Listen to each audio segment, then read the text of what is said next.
What if I told you that the foundation of Western civilization, the philosophy, the art, even the gods themselves, may have been born not in Greece, but in the deserts of Egypt? For centuries, we've been told that ancient Greece was the birthplace of science, democracy, and enlightenment. But what if the Greeks were actually the students of a much older, mysterious civilization? Tonight, we're uncovering the secrets connecting ancient Egypt and Greece, a relationship so deep, so intertwined, that it may rewrite history as we know it. When we think of ancient Egypt, we imagine towering pyramids, hieroglyphs, and powerful pharaohs ruling beside the Nile. When we think of ancient Greece, we picture marble temples, philosophers, and Olympic athletes. Two very different worlds, or so it seems. But beneath the surface, the similarities are uncanny. Both civilizations worship gods of the sun, the afterlife, and wisdom. Both built monumental architecture aligned perfectly with the stars. And both shared myths that, when compared closely, seem to tell the same stories, only in different languages. Even ancient Greek historians admitted it. Greece's greatest minds learned from Egypt. Herodotus, often called the father of history, wrote that Greek religion, philosophy, and even mathematics came directly from the Egyptians. Long before the golden age of Athens, curious Greek travelers journeyed south to Egypt, seeking the wisdom of the Nile. Thales, Pythagoras, and even Plato were said to have studied with Egyptian priests. Pythagoras, yes, the Pythagoras of the famous theorem, spent more than 20 years in Egyptian temples, learning mathematics, astronomy, and sacred geometry. The priests of Heliopolis, Thebes, and Memphis weren't just religious leaders. They were scientists, engineers, and philosophers rolled into one. To them, numbers and geometry weren't just tools. They were divine keys to understanding the universe itself. And when the Greeks brought this knowledge back home, they didn't just copy it, they transformed it, fusing Egyptian mysticism with their own creativity to ignite what we now call the Greek miracle. But was it really a miracle? Or was it a transmission? Nowhere is the Egyptian influence more obvious than in the gods themselves. Take Athena, goddess of wisdom.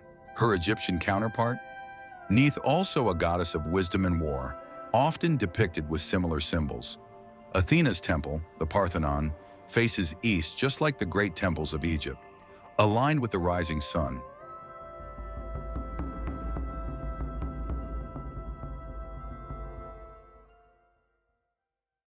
Then there's Dionysus, god of rebirth and wine, eerily similar to Osiris, Egypt's god of death and resurrection. Both were dismembered and reborn. Both represented the eternal cycle of life. And it doesn't stop there. Even Hermes, the messenger of the gods, shares his traits with Thoth, the ibis-headed scribe of the gods, keeper of wisdom and writing. Coincidence? Or a sign of cultural inheritance, passed from the Nile to the Aegean Sea? Let's talk architecture. The Greeks built with marble, the Egyptians with limestone, but their obsession with sacred geometry was identical. The golden ratio, the idea of harmony and proportions, the precise alignments, all of it can be traced to Egyptian design principles. Even the columns of Greek temples may have evolved from Egyptian papyrus and lotus columns. To the untrained eye, the Parthenon and a temple at Karnak seem worlds apart, but to an architect, they speak the same mathematical language. And then there's the mystery of the symbols, the eye of Horus and the Greek eye of protection, both guarding against evil. The caduceus of Hermes, two serpents around a staff almost identical to Egyptian healing symbols used by Thoth and Imhotep. Coincidence or continuity?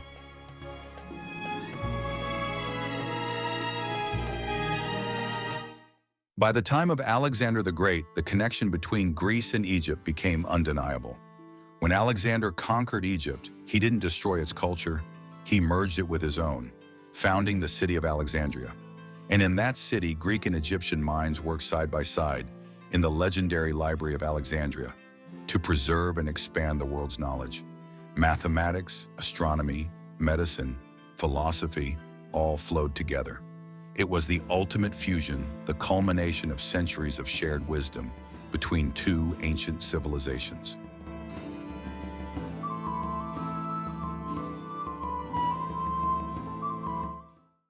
But then, something happened. The library burned, empires fell, and with them, much of that shared knowledge vanished into myth. By the time modern historians rewrote history, the narrative had changed.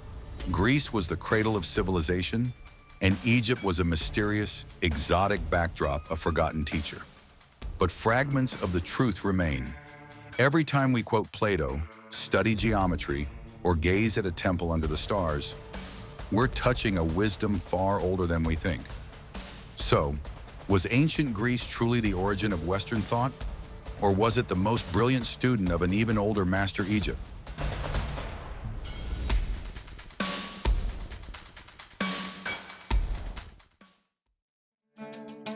The ancient Egyptians didn't just build monuments, they built messages in stone.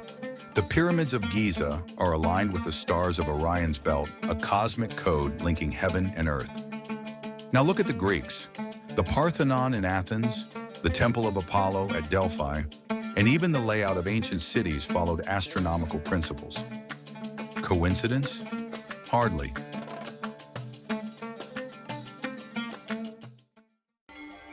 The Egyptians believed that understanding the stars was understanding the gods.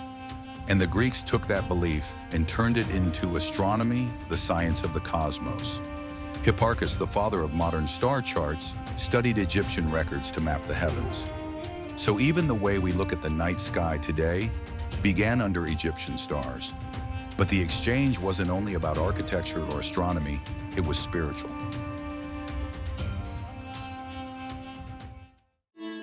Egyptians believed the soul went through trials before reaching the afterlife. Greeks later spoke of the same journey through the river Styx, the judgment of Hades and rebirth. Plato's myth of air, describing the soul's cycle of death and rebirth, mirrors Egyptian teachings about the Ka and Bea, the two parts of the soul. To the Egyptians, knowledge wasn't just about facts, it was about transformation. And that's exactly what Greek philosophy became. A bridge between the human and the divine. When Rome rose and Greece fell, the Egyptian-Greek legacy didn't disappear. It simply went underground, preserved in alchemy, mysticism, and secret societies.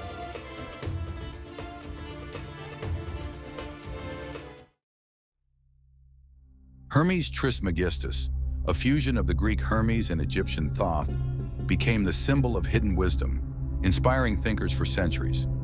From early Christian mystics to Renaissance scientists like Da Vinci, everyone was chasing fragments of this ancient truth. The belief that the universe was a harmonious design, that math, music, and matter are connected, all comes from that ancient meeting between two civilizations.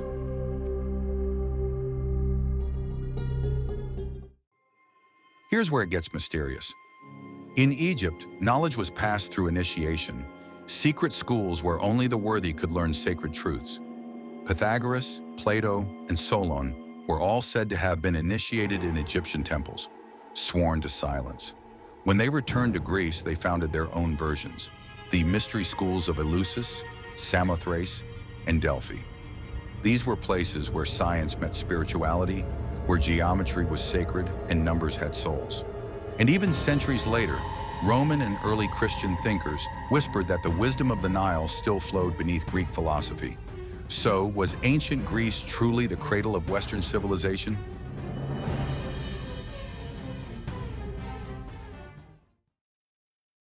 Or was it the brilliant echo of an older, deeper knowledge from the Nile?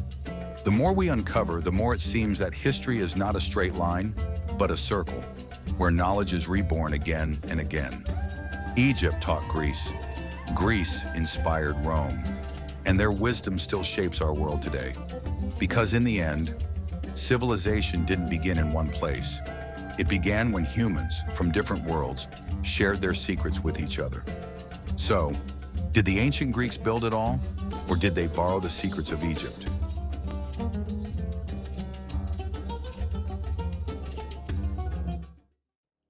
Maybe history isn't what we think it is.